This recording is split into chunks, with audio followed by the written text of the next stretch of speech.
Welcome back. You're watching Checkpoint here on KTN News and KTN.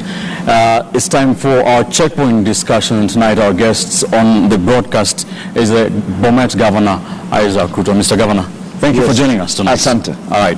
I want us to start with the politics before we talk about some issues. Let me ask you about that story that we just ran on Spotlight 2017.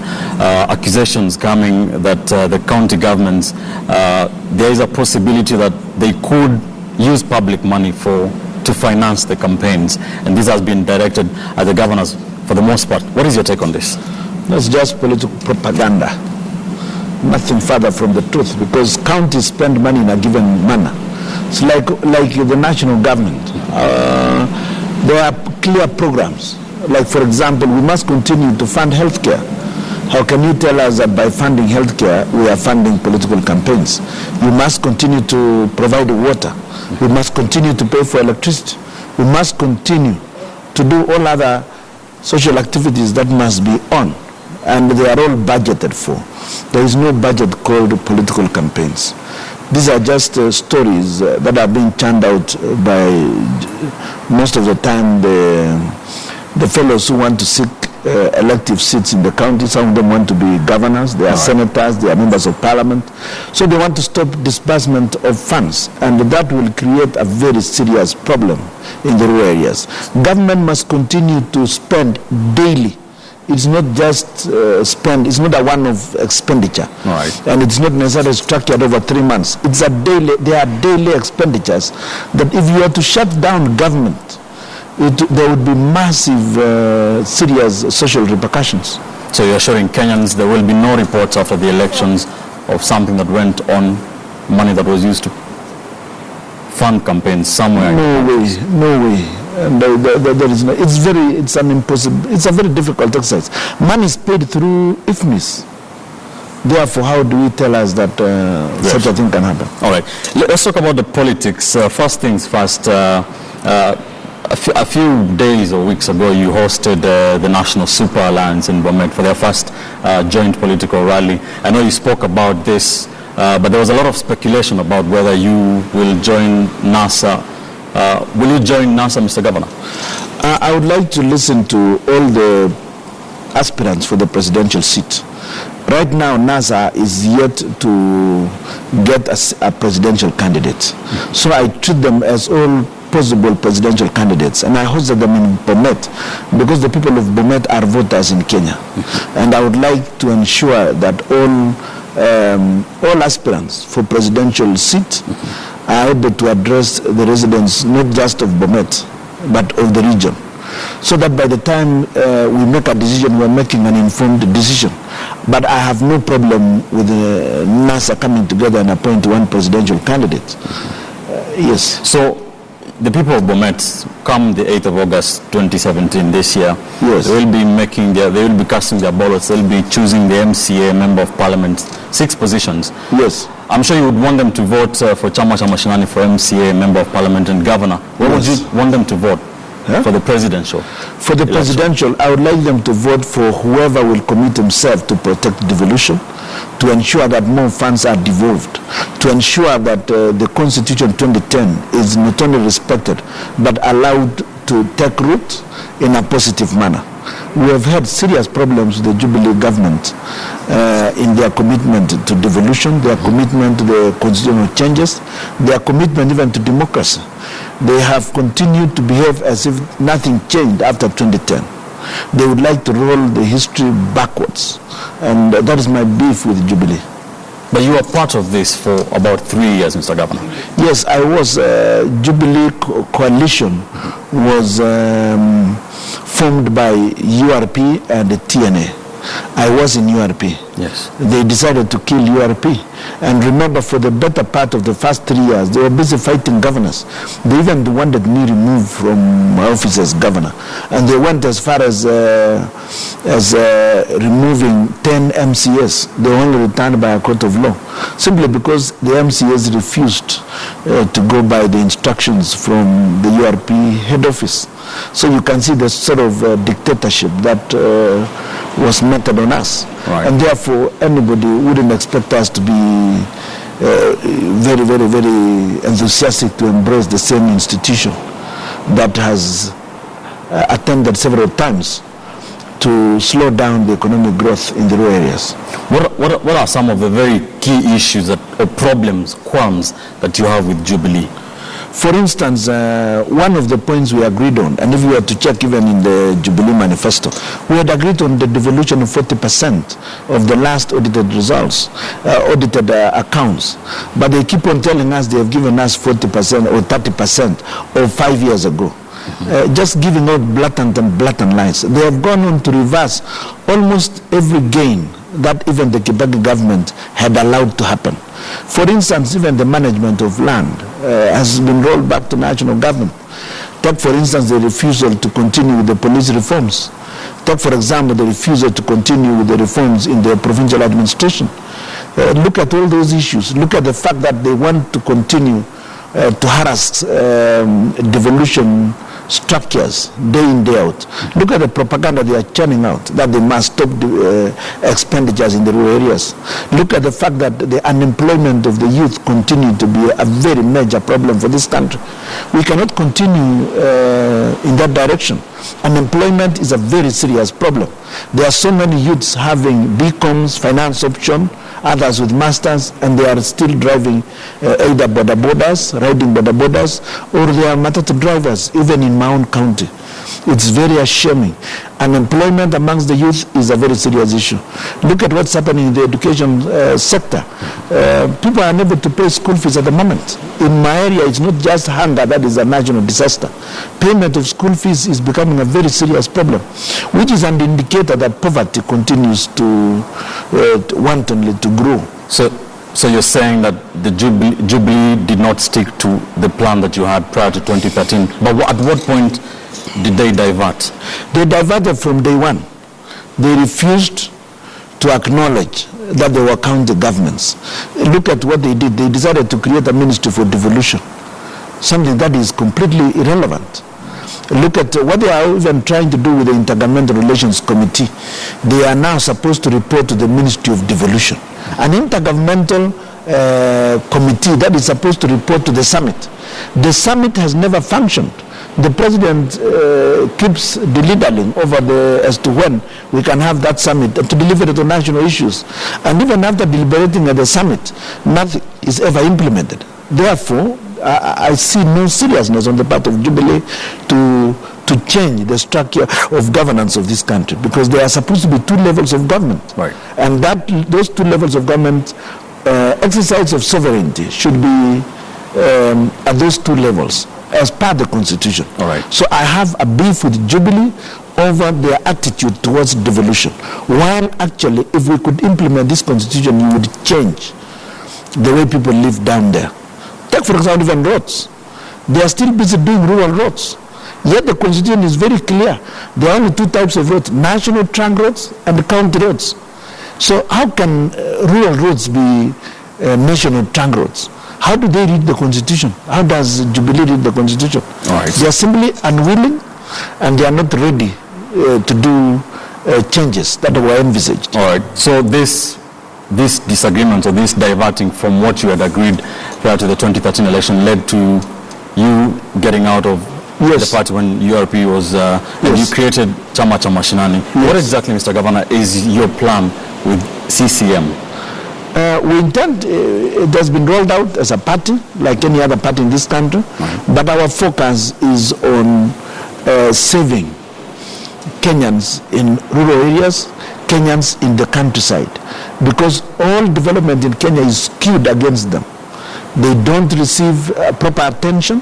The water they get, whenever we ask the ministry, they tell us they are going to dig some water pans for us, as if we are donkeys, as if we are giraffes. You only go and dig water pans for the giraffes in the game reserves. In the rural areas, we need clean drinking water, just like you are doing here at KTN. There is no way you are going to bring raw water from any water pan or from the river, and you come and start drinking it here at KTN. Why are you imagining that we out there can go on with that type of water? Like the other day, I heard the president talking about Itare water supply. Right. He spent about 38 billion diverting water that flows to Bomet. We only need about 1 billion shillings to solve just the water problem in the neighboring constituency. Not even 1 billion, we needed 500. We can't get it. The Ministry of Water can never give us money, but they are busy spending about 58 billion around that area on projects we do not know how they will be useful to Raya. That was going to be my next point. Mr. Governor, you've been a bit quiet about the Itare Dam issue. What is your position? I'm not quiet about the Itare Dam. Itare Dam, there was no consultation. There is a requirement in every investment that there should be public participation, that there will be stakeholder consultations. No such thing ever happened. The 12 rivers going down all pass through Bomet that are now being dammed to create water for the diversion of that water from one water basin to another water basin. The water in that region flows downwards towards Lake Victoria. The water that normally is used in Nakuru is water that flows towards Naivasha. And there are sources of water moving in that direction. But this is the first time that we are seeing interbasin water transfer without any consultation at all. We are not aware. I have no scientific facts on my table to convince me that there is nothing wrong with the dam. I have no idea, supposing the dam actually through natural causes or sabotage all of a sudden bursts, then there will be huge amounts of water gushing downwards. What will happen along the river, the riversides? There are so many towns that are very close to the river. I would like a complete explanation. As a governor, I deserve to be given that explanation. I deserve to give an explanation to the people that I lead. So and I cannot possibly just continue to keep quiet when these things are happening. We have raised these issues. We do not want to politicize it heavily all along because we wanted explanations. What we are asking for is explanation, the designs, and all the other facts, simulations in case there is a natural disaster or a sabotage. How do you simulate the flow of water? We would like to know that so that I know the safety of the people downstream. You say you didn't want to politicize this issue a lot, but is the Itare Dam going to be another Mau forest debacle? This is a very serious issue. It's a very serious issue. You cannot transfer water from one basin to another basin. All this, and they know it. I don't think that is a normal thing. To divert water flowing towards a certain direction, you divert that water to now start flowing in another direction. There has to be very clear understanding as to what exactly you are doing. It is even subject to international agreements, right, which I do not know whether they have done that. I don't know whether they have discussed within the East African region this type of interbasin water transfers. Right. What is the effect? So we are going to ask these questions a little bit louder moving forward. Away from the politics, we shall come back to that in the end. And let's talk about the doctor strike, which entered its 70th day today, I think. I know your county has chosen to do this a bit differently. Maybe you can update us on that. But how much blame do you think the governors should shoulder? No, you see, the problem is that a lot of governors fell into the trap by the national government at the beginning to allow the management of healthcare to continue to be centralized. Healthcare was devolved by the Constitution in 2010. As soon as I took over myself, I decided to take over the running and the administration of healthcare in Bomet. That is in 2013. I took over, the rest of the counties continued to prevaricate. The national government kept on harassing them and telling them that this is a national function. There was too much propaganda, even from you people in the press, telling us that counties are failing to manage healthcare. Me in Bomet, I decided to go straight on. But there were some teething problems. Teething problems because the national government did not want to release healthcare. Right. They retained the files of all those doctors, retained the files of all the nurses. They continued to sign this so-called what is it? That agreement that they had, the CBA, yes, which was anyway faulty. But nevertheless, there was that attempt to continue to administer healthcare long after devolution. What we did in Bomet is that we took over healthcare and we decided to get all the employees over to our county public service board. So the people who work with us are employees of the county government of Bomet, and we discuss with them and negotiate with them on their terms of service. And we see no reason why we should necessarily hold doctors at job group L or M when all other officers who have been to college, for example, for 3-4 years are in job group M, P. Why would you hold a surgeon at job group N, for example? He's done quite a bit of learning, and the doctors do not get involved in other side businesses. Like they don't own matatus. You don't see them even milking cows in the morning before they come to work. So why don't we compensate the doctors reasonably within the budgetary arrangement that can be met by the various counties? The problem is the national government should have released medical service back to the county governments, and then each county should have negotiations with their own employees. What are we talking about? A national agreement. How? And yet Turkana is employing their own doctors the way they ought to. Why should there be that? The national government should only deal with standards. What is this that you've done differently, Mr. Governor, from all the other governors? We have, I'm telling you, it started way back in 2013. Right. We negotiate with the doctors, we agree, and we move on. If they have a problem, we sort it out. We don't wait until a problem of a lack of payment of arrears becomes an issue. How does it become an issue? We looked at their years of service, we placed them appropriately. And we have no issue, and we can negotiate with the doctors ourselves. Every employer is supposed to discuss with their own employees. The doctors in Bomet are employees of the county government of Bomet. They are not employees of the national government. So the national government cannot purport to want to come and negotiate with our employees. The layman would ask, where do you get that money that governor in another county does not have? It's the same budgetary process. It's a question of doing your priorities right.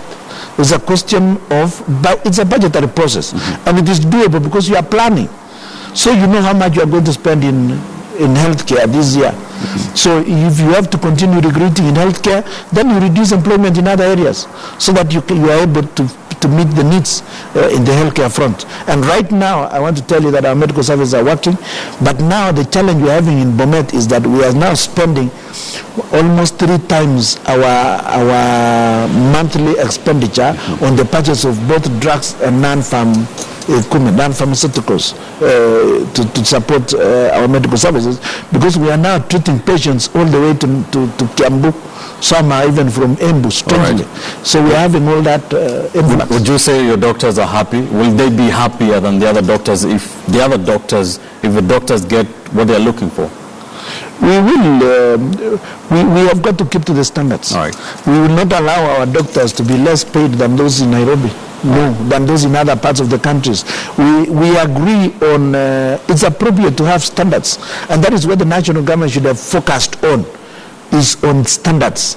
What are these levels? And then what we should have been discussing is about the mobility of doctors. A doctor may be able to want to move from Kiambu to Bomet, or from Bomet to Migori. What is that methodology that we should use so that that person does not lose on their pensions? All right. So those are the real issues we should be discussing. But the question of pay is proper allocation of resources. The national government has kept all the resources. They are busy hiring equipment which could have been purchased, and some of these extra and unnecessary expenses could go towards giving doctors good pay. All right, let's move away from that very quickly. Let's talk about something in Bomet that has been subject of much discussion. That is the construction of the university, 500 million university. That case is in court. If you can just update us, what is the situation of that? We've asked the courts to allow us to negotiate with more university so that more university can take up the land that we've given them. We've given them 20 acres in Bomet town. In Chepalungu. We've given them land in Bomet town, 21 acres in Bomet town. We've also given 65 acres in Chepalungu. We've given 11 acres in Bomet East and 11 acres in Sotik and 20 acres in Konoin. Now, all these lands are available. But the bone of contention is that they want to take over a stadium that is nearly complete. And we have spent about 250 million. It is the third largest stadium after Nyayo Stadium, and it is ready. It is to be used. But now somebody just gave them a title deed that takes away the stadium and takes away the dam site. Mm-hmm. Now, right currently, for the last 1 month, for the last 6 months, Bomet was unable to dispose of rubbish anywhere because we were told it is university property, mm-hmm. and you are trespassing by dumping takataka.